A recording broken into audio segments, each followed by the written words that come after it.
Hello, నేను మీ బంగారం cooking special vlogs. ఈరోజు మనం పన్నీర్ పచ్చి బఠానీ కూర, అంటే కొంతమంది మటర్ పన్నీర్ పన్నీర్ మటర్ కూడా అంటారు. సో నేను పచ్చి బఠానీ కూర అంటాను. మన అచ్చమైన తెలుగు భాషలో మనం చెప్పుకోవాలి కదండి కూర.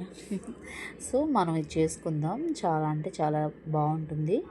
రైస్లో, చపాతీ, ఆల్ ఎందులోకైనా అదిరిపోతుంది పన్నీరు. మనం ఫస్ట్ పన్నీర్ని తీసుకుని, మీ ఇష్టం, 100 రూపీస్ కానీ 200 రూపీస్ కానీ తెచ్చుకుని ఇలా మనం చాక్తో కట్ చేసుకోవాలన్నమాట. కట్ చేసుకుని ఒక మందపాటి పాత్రలో నూనె వేసుకోండి. నూనె కానీ, నెయ్యి కానీ, బటర్ కానీ మీ దగ్గర ఏది ఉంటే అది వేసుకోండి. నా దగ్గర నూనె ఉంది కాబట్టి నేను ఆయిల్ వేసానన్నమాట. ఆయిల్ వేసి బాగా మరిగిన తర్వాత మనం పన్నీర్ వేసుకోవాలి. ఆయిల్లో పన్నీర్ వేసుకొని కొంచెం పసుపు, కొద్దిగా కారం, కొంచెం సాల్ట్ వేసుకొని మనం వేయించుకోవాలి. గమనించండి, మరీ హైలో వద్దు. హైలో అయితే అడుగట్టేస్తుంది అనమాట పన్నీర్ అనేది. సో మనం హై బాగా నూనె మరిగిన తర్వాత అప్పుడు మనం వేసుకోవాలి. పన్నీర్ వేసుకుని మీడియంలో పెట్టుకుని మనం వేయిస్తూ ఉండాలి. మరీ ఎక్కువ తిప్పేస్తే ముక్కలు విడిపోతాయి కాబట్టి ఒక గో ఏమంటారు కొంచెం గోల్డెన్ కలర్ వచ్చేంత వరకు మనం వేయించుకుందాం. మనం పసుపు వేసాం కాబట్టి మనకు ఆ కలర్ తెలియదు అనుకోండి. సో మనం చూస్తే తెలిసిపోతుంది అనమాట. అలా మనం వేయించుకుంటాం కదా ఆయిల్ అనేది, మనకి ఓకే ఇది వేగింది అని పక్కన కొంచెం హాట్ వాటర్ తీసుకోండి. హాట్ వాటర్ కానీ కూల్ వాటర్ కానీ మీ ఇష్టం. తీసుకుని దాంట్లో వేసేయండి. అప్పుడు పన్నీర్ అనేది గట్టిపడదు, స్మూత్గా మెత్తగా ఉంటుంది. Tip number 1. చూసారు కదా, మనకి వేగిపోయింది కాబట్టి మనం ఒక దాంట్లో తీసేసుకుందాం అనమాట. ఒక వేడి నీటిలో వేసేసుకుందాం, లేదంటే కూల్ వాటర్లో వేసేసుకుందాం. ఆ ముక్క అనేది ఇంకా వేగకుండా బాగుంటుంది అనమాట. సో అదే నూనెలో మనం పచ్చిమిర్చి, కరివేపాకు, కొత్తిమీర మనం వేసుకొని ఈ ఆనియన్ పేస్ట్ వేసుకోవచ్చు, లేదంటే సన్నగా తరిగిన ఆనియన్ కూడా మనం వేయించుకోవచ్చు అనమాట. అది మనం ఎలా వేసుకున్నా బాగుంటుంది, వేయించే విధానం బట్టి. మీ దగ్గర బిర్యానీ ఆకు కానీ, చెక్క, లవంగం, యాలకులు ఉంటే వేసుకోండి. మనం పొడేస్తాం కాబట్టి అవి అవసరం లేదు, కానీ వేసుకుంటే ఫ్లేవర్ అనేది చాలా బాగుంటుంది అనమాట. సో మనం ఫస్ట్ ఆయిల్ వేయం, కానీ మనం వేయించాం కాబట్టి ఆయిల్ వేయాల్సి వచ్చింది. సో ఇది టైం తీసుకుంటుంది. Tip number 2. ఇప్పుడు మనం టమాటా పేస్ట్ ఏదైతే ఉందో మనం టమాటా పేస్ట్ వేసుకోవాలి. కొంతమంది ఉడకబెట్టుకుని వేసుకుంటారు. సో మనం అవసరం లేదు, నూనెలో వేయిస్తాం కాబట్టి అది ఉడికిన దాంతోనే సమానం. కాబట్టి మనం ఒక 2 టమాటాలు తీసుకుని దాన్ని మెత్తగా జ్యూస్ చేసుకుని అది దీంట్లో వేసుకుని మనం ఈ ఆయిల్లో కానీ, నేతిలో కానీ, బటర్లో కానీ బాగా మగ్గపెట్టాలన్నమాట. బాగా వేయించండి, గిరగిర తిప్పండి. సో మనం ఆ వాటర్ చూస్తారు కదా ఎలా తేలుతుందో పైకి. నూనె కూడా కూర అయిపోతే మనకి నూనె పైకి తేలుతుందనమాట. మనకి అదే ఉదాహరణ. మనం వాటర్ అంతా ఇంకిపోవాలి. తర్వాత అల్లం వెల్లుల్లి పేస్ట్ అనేది 1 స్పూన్ వేసుకోండి. ఇలాంటప్పుడు వేసుకుని మంచిగా ఆ పచ్చివాసన పోయేంత వరకు మనం వేయించుకోవాలన్నమాట. చూసారు కదా, నేను వేసాను. వేసి బాగా వేయించుకోవాలన్నమాట. ఆయిల్ అందులో తేలేంత వరకు, ఆ వాటర్ అంతా ఇంకిపోయేంత వరకు మనం చేతికి పని చెప్పాలి, గిరగిర తిప్పాలి. నేను 1/2 టీ స్పూన్ పసుపు, 1/2 టీ స్పూన్ జీలకర్ర, గళ్ళుప్పు వేసి బాగా తిప్పుతున్నాను అనమాట.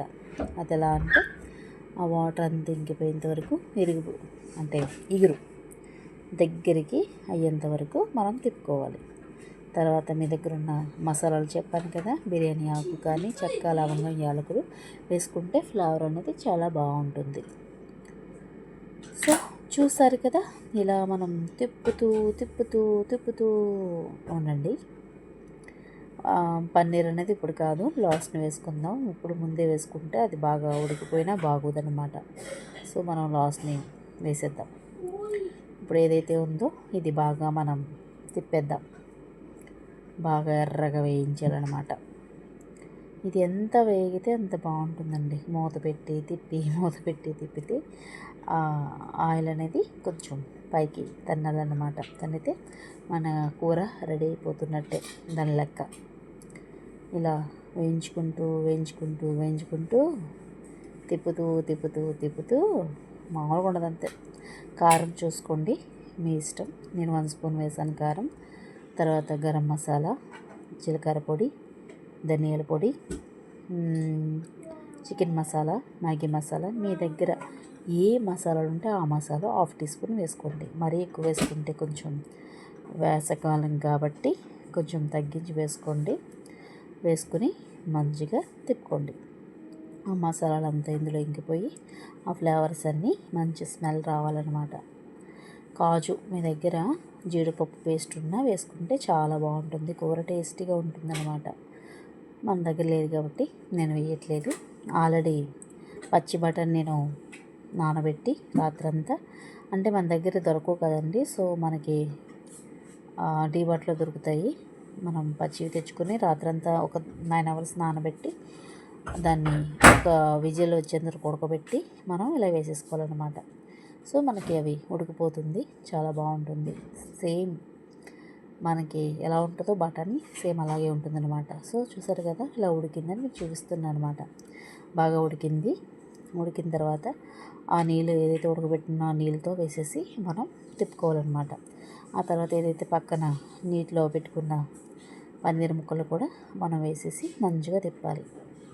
ఎలా అంటే గిరగిర తిప్పేయండి. మరి ఇంకెందుకు లేటు, ఉప్పు చూసుకోండి. స్టేజ్లో ఉప్పు సరిపోకపోతే మళ్ళీ వేసుకోండి మీరు. ఉప్పు అన్నది కూరకి ప్లస్ పాయింట్ అనమాట. ఏది తగ్గినా కూర అన్న టేస్ట్ మారిపోతుంది.